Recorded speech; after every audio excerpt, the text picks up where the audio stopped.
Nous bénissons le Seigneur pour sa grâce qui nous accorde encore en ces jours. Sa grâce, la Bible déclare, il renouvelle chaque matin, sa bonté se renouvelle chaque matin. Que Dieu vous bénisse abondamment. Je suis très content d'essayer de réfuter ce que beaucoup des hommes ils ont prédit. Pour ce mois ici de septembre que nous sommes au mois de septembre 2025, et beaucoup prédit, soi-disant que l'enlèvement ou la fin du monde sera le 23 et le 24 septembre. Ce qui est faux d'après la parole de Dieu. C'est archi faux ce que les hommes avancent comme argument pour dire que le Seigneur s'est révélé à moi, le Seigneur s'est révélé, il m'a dit de dire à tout le monde que la fin du monde, ça sera le 23 et le 24 septembre, c'est l'enlèvement de l'Église. Et par rapport à la lumière de la parole de Dieu, tout ça, c'est pur mensonge des hommes. Et ça ne date pas d'aujourd'hui. Je me rappelle bien en 1980, les hommes ont prédit que ça sera la fin du monde. Ce n'était pas vrai. On a passé le temps, il y a eu encore la prédiction comme quoi, vers l'an 2000, ça sera la fin. On a passé le cap de l'an 2000. Et aujourd'hui, nous sommes en 2025. Et je me rappelle, lorsqu'il y a eu encore Covid-19, beaucoup des hommes prédisaient que c'était la fin du monde. Et tout ça, c'est pour endormir ou pour empêcher les hommes puissent croire à la bonne nouvelle et à l'évangile de Christ. Lui qui dit que cette bonne nouvelle du royaume sera prêchée dans tout le monde entier pour servir de témoignage, alors viendra la fin. Pour bien marteler ce que je vais dire, je vais prendre la parole de Dieu qui est notre autorité, la parole de Dieu qui est la parole de Dieu révélée dans nos vies comme modèle. La Bible nous parle, je lis au nom du Seigneur, que Dieu vous bénisse. Je suis dans le livre de Matthieu chapitre 24. Matthieu chapitre 24, nous savons ce qui s'est passé avec les disciples. Alors les disciples se posaient des questions comme on le pose encore de nos jours. Les disciples viennent, je commence à partir du verset 1er. Je lis au nom du Seigneur. Comme Jésus s'en allait au sortir du temple, ses disciples s'approchèrent pour lui faire cette remarque. Les constructions, pour lui faire remarquer les constructions. Mais il leur dit, voyez-vous tout cela? Je vous le dis en vérité, il ne restera pas pierre sur pierre, qu'il soit renversé. Il continue, il s'assit sur les montagnes des Oliviers, et les disciples virent en particulier lui faire cette question. Écoutez-moi très bien. Autant de disciples, il s'est posé aussi des questions, comme on le pose aujourd'hui. Beaucoup des hommes veulent ou pensent que le Seigneur doit arriver au moment où ils pensent que le Seigneur doit arriver ou doit venir.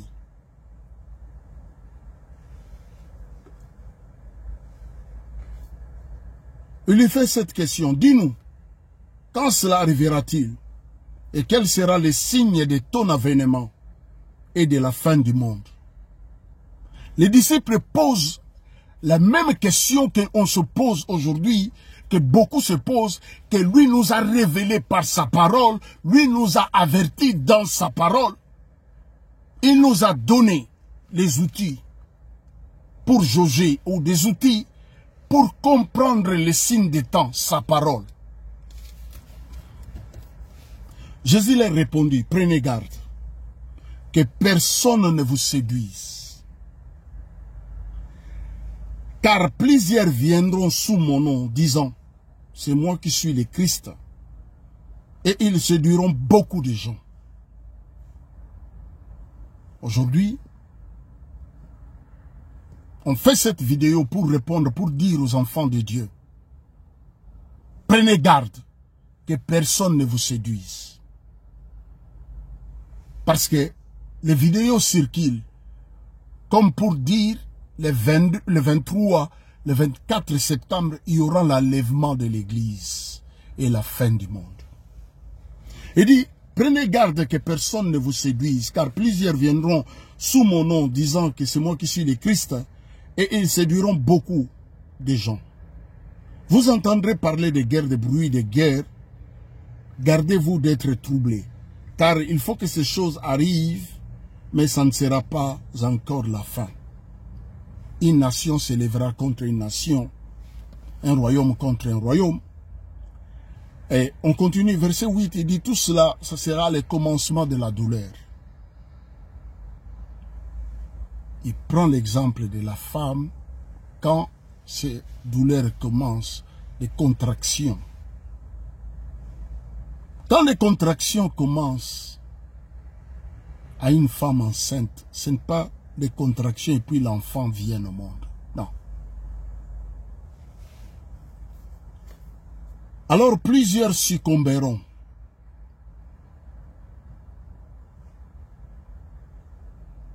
Ils se trahiront, ils se haïront les uns les autres. Plusieurs faux prophètes se lèveront et ils séduiront beaucoup de gens. Parce que l'iniquité, ça sera accru, la charité du plus grand nombre se refroidira. La charité du plus grand nombre se refroidira. La charité du plus grand nombre se refroidira. Aujourd'hui, on ne vit plus la charité. Mais celui qui persévérera jusqu'à la fin sera sauvé. J'aime beaucoup ce verset, le verset 14. Le verset 14, j'aime ça beaucoup. Il dit, cette bonne nouvelle du royaume sera prêchée dans le monde entier pour servir de témoignage à toutes les nations. Alors viendra la fin.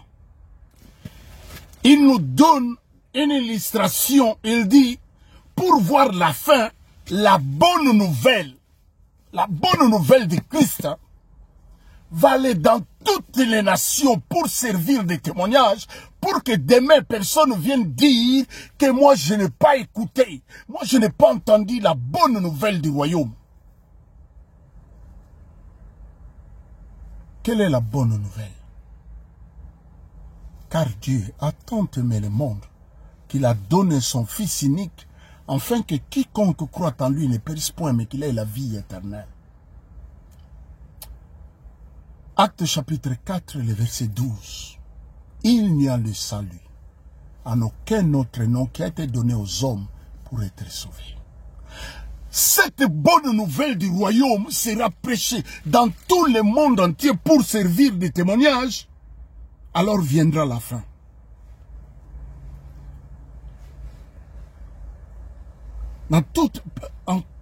Cette bonne nouvelle du royaume sera prêchée dans tout le monde entier pour servir de témoignage à toutes les nations. Alors viendra la fin. C'est pourquoi, lorsque vous verrez l'abomination de la désolation, a parlé le prophète Daniel, s'établir dans les lieux saints. Et celui qui lit, fasse attention. L'abomination dont Daniel a parlé, on va voir les fils de l'iniquité ou l'antichrist s'établir dans les lieux saints.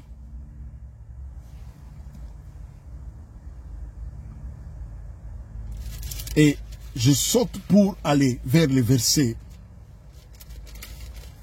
21. Car la détresse sera si grande qu'il n'y a eu point pareil depuis le commencement du monde jusqu'à présent. Et qu'il n'aura eu jamais.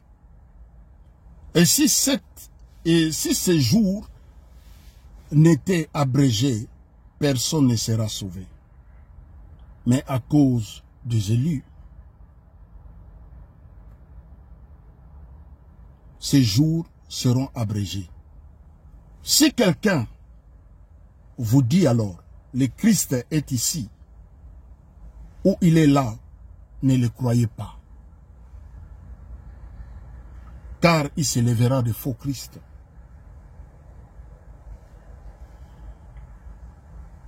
Il se lèvera de faux Christ et de faux prophètes. Ils feront de grands prodiges, des miracles, au point de séduire, s'il était possible, même les élus. La Bible dit au point s'il était possible. Un élu ne peut pas se laisser séduire parce que l'élu est averti. C'est comme le parabole qui va prendre l'exemple de 10 vierges, 5 sages, 5 autres folles. Les sages avaient lui la réserve. La Bible dit au milieu de la nuit, pendant qu'ils ne s'attendaient pas. La Bible dit comme l'époux a tardé de venir.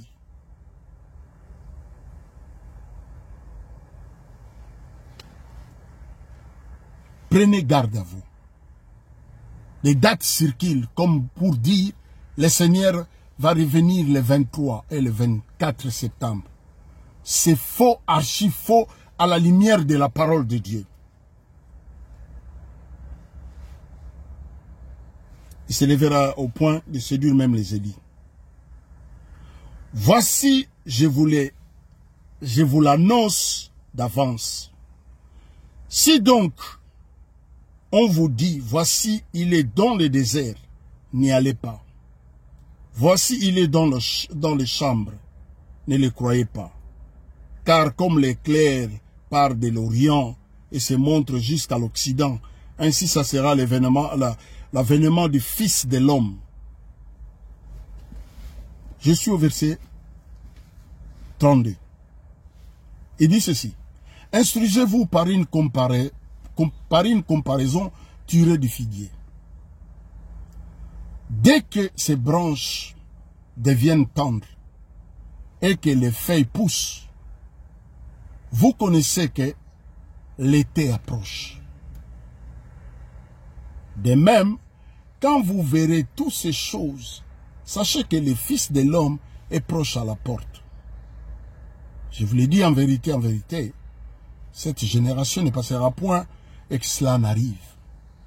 Les cieux et la terre passeront. Mais la parole de Dieu ne passeront point. Tout cela, écoutez-moi très bien, pour ce qui concerne, pour ce qui est du jour et de l'heure, pour ce qui est du jour et de l'heure, personne ne le sait, ni les fils ni les anges, mais le Père seul. Ce qui est arrivé du temps de Noé arrivera de même à l'avènement du Fils de l'homme. Ce n'est pas en donnant des dates comme ça, le 23, le 24. Et si le 25, on se réveille, il n'y a pas la fin du monde, où l'avènement du Fils n'a pas eu lieu. Beaucoup de gens vont se décourager et ils ne vont plus croire à ce que la parole de Dieu dit. Mais la Bible dit, la foi vient de ce qu'on entend ce qu'on entend vient de la parole de Dieu. Ne mettez pas foi à tout esprit ou à tout ce que les hommes disent comme quoi révélation. Le véritable, c'est ça. Car les jours qui précédèrent le déluge, les hommes mangeaient, buvaient, se mariaient et mariaient leurs enfants, ils ne doutèrent de rien. Ça sera pareil. Il dit ce qui s'est passé du temps de Noé. Ça ne sera pas jour, on dit 23 et le 24. 23 et le 24, que ça sera la fin du monde. C'est archi faux. Nous allons vite dans les livres des Thessaloniciens.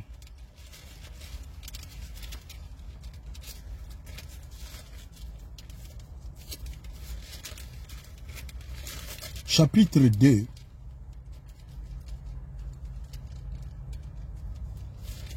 Chapitre 2, le verset 2 Thessaloniciens, chapitre 2, le verset... Pardon. 2 Thessaloniciens, chapitre 2, le verset 1er. C'est bien écrit.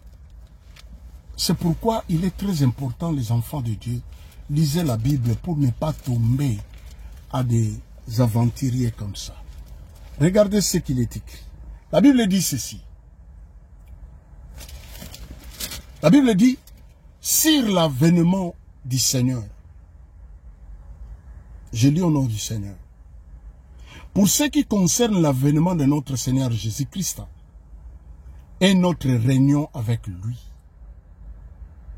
nous vous prions, frères, de ne pas vous laisser facilement embranler dans votre bon sens.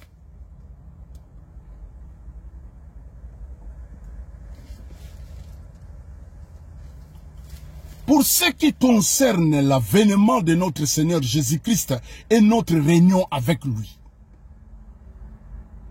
nous vous prions, frères, de ne pas vous laisser facilement embranler dans votre bon sens et de ne pas vous laisser troubler soit par quelques inspirations. Il donne des dates.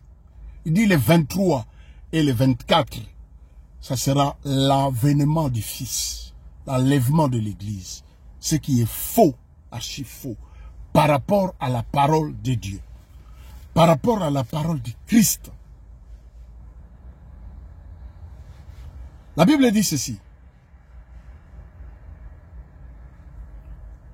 De ne pas vous laisser facilement embranler dans votre bon sens et de ne pas vous laisser troubler soit par quelques inspirations, soit par quelques paroles ou par quelques lettres qu'on dirait venir de nous, comme si le jour du Seigneur était déjà là.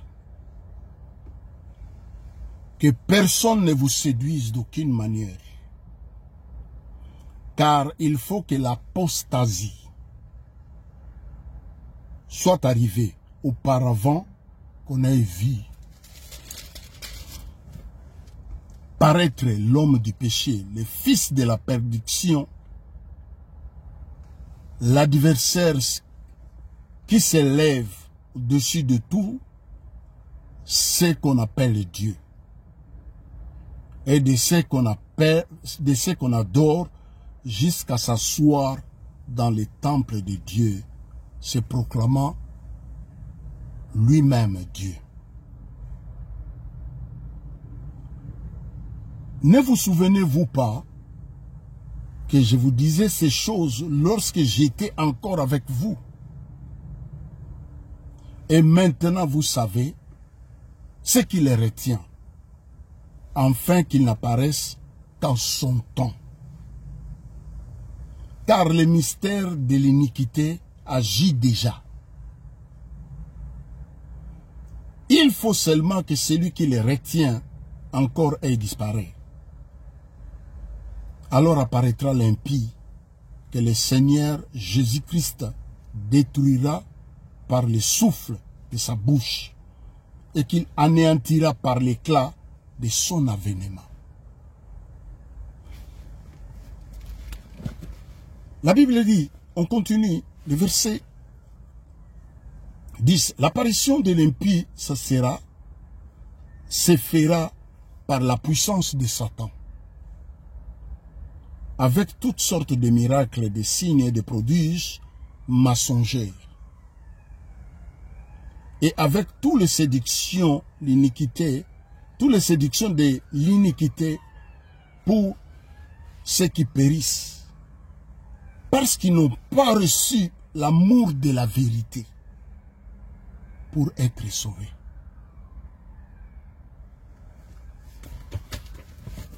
Ça.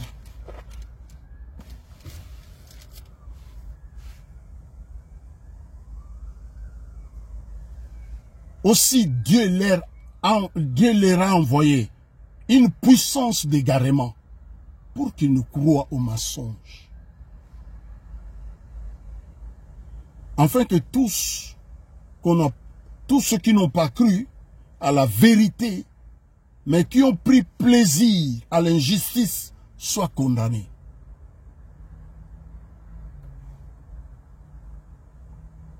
Pour nous, frères bien-aimés du Seigneur,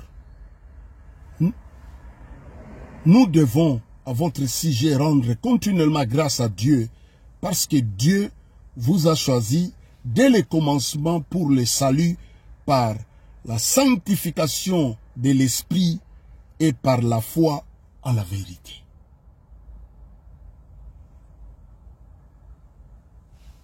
C'est à quoi vous avez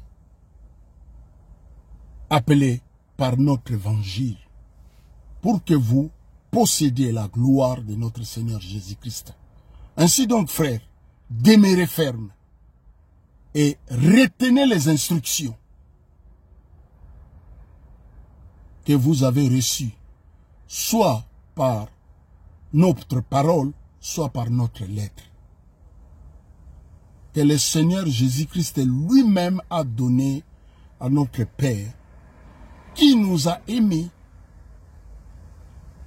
que notre Seigneur Jésus-Christ lui-même est Dieu, notre Père.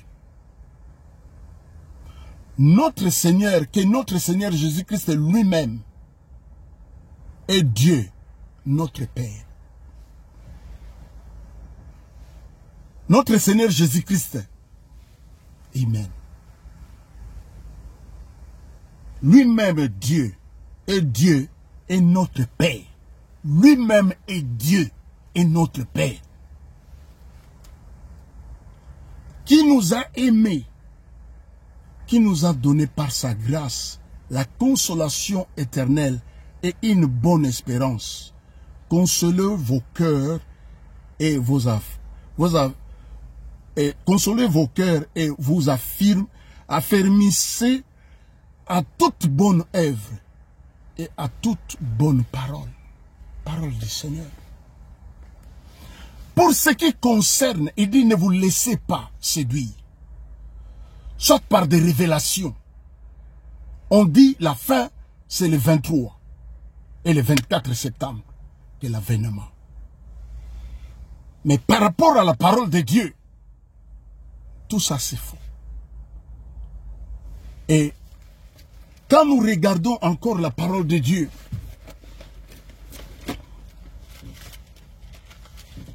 vous allez comprendre, il dit, cette bonne nouvelle du royaume sera prêchée dans Matthieu,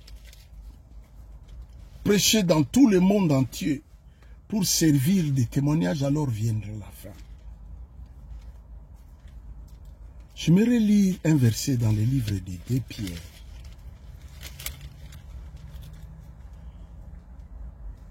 2 Pierre chapitre 3, le verset 9. Je lis au nom du Seigneur. Le Seigneur ne tarde pas à l'accomplissement de la promesse, comme quelques-uns croient. Ainsi, il use de patience envers nous, ne voulant pas qu'aucun périsse, voulant que tous arrivent à la repentance. Le jour du Seigneur, verset 10, viendra comme un voleur. En ce jour, les cieux passeront avec fracas. les éléments,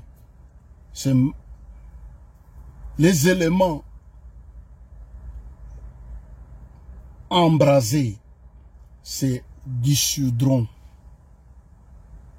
et la terre et ses œuvres qu'elle referme sera consumée. Puisque toutes ces choses doivent se dissoudre, qu'elles ne doivent pas être la sainteté de votre conduite et votre piété. Ils usent de sa patience. Ils veulent que tous arrivent à la repentance. Et quand on regarde Romains, elle dit alors tout Israël sera sauvé. Ça sera leur réintégration dans l'olivier naturel. Il ne faut pas se laisser séduire dans votre bon sens. On dit que le Seigneur va revenir le 23 et le 24.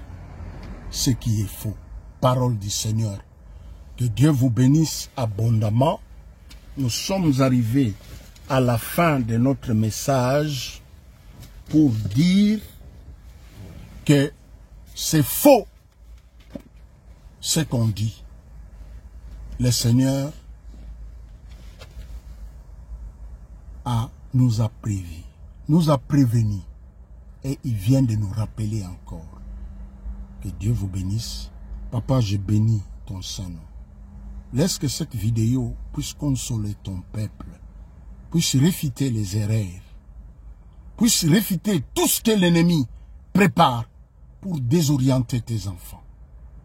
Je libère ta grâce, tes faveurs dans leur vie. Au nom de Jésus. Amen. Que Dieu vous bénisse abondamment. Quant à moi, je vous dis à la